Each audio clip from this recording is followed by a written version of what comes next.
जो परिजन हैं उनसे भी बात की और कहा कि हर स्थिति में परिवार के साथ है, क्योंकि आपकी डबल इंजन की सरकार है वहां पर।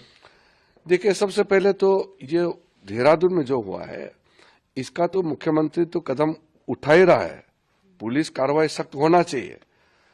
मैं जो कह रहा हूं कि जो मानसिकता है कि अपने देश के हो या किसी भी विदेश हो, क्यों मजाक उड़ाना चाहिए? किसी का जात, किसी का नस्ल या किसी का धर्म लेकर के क्यों मजाक उड़ाना चाहिए?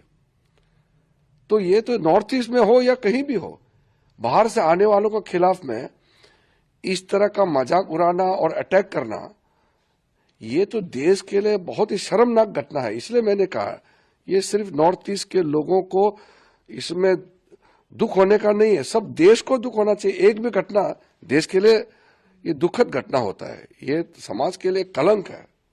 मेरा ये कहना है कि सब मिलकर के ऐसा कहीं भी घटना नहीं होना चाहिए। अगर एक भी घटना अगर कहीं होता है तो समाज मिलकर के उसको लड़ना चाहिए। इसको एक आइसोलेटेड इंसिडेंट कानून व्यवस्था का मुद्दा नहीं मानते हुए इसको समाज का, देश का एक ऐसा मुद्दा है जिसको सबको मिलकर के लड़ना चाहिए, ऐसा सबको मानना चाहिए। सर, एक और अंतिम सवाल, रेसिज्म एक बहुत बड़ा समस्या है, इसको लेकर अलग अवेयरनेस प्रोग्राम कुछ आप लोग? देखिए, हमारा देश में सबको मालूम है हम लोग रेसिज्म का शिकार रहे हैं और आज भी गोरों का हमको प्रकोप झेलना पड़ता है। जगह जगह में आपने देखा होगा, अमेरिका हो या यूरोप में हो, ऑस्ट्रेलिया में, कभी कभी भारतीय के खिलाफ या जो जिसका चमड़ा सफेद नहीं है उनको रेसिज्म का मसला देखने को मिलता है समय समय में। लेकिन हमारे देश के अंदर में तो बिल्कुल नहीं होना चाहिए। किसी का चमड़ा सफेद है, किसी का काला है, किसी का लाल है, तो इससे क्या फर्क पड़ता है?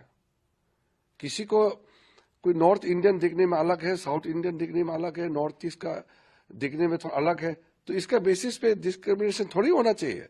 ये पूरा देश एक है, यहाँ अलग अलग धर्म, अलग अलग जाति के, अलग अलग नस्ल के लोग रहते हैं। तो ये रेसिज्म जो कहते हैं, ये मैं मानता हूं कि बहुत बड़ा बीमारी है। इसको हमारा देश में, हमारा परंपरा में इसका कोई जगह नहीं है। और अगर कुछ लोग इसको मजाक के तौर पर, मस्ती के तौर पर या मानसिकता जो बीमारी जो है उसके हिसाब से अगर कोई काम करता है तो सबको इसका खिलाफ लड़ना चाहिए मिल करके।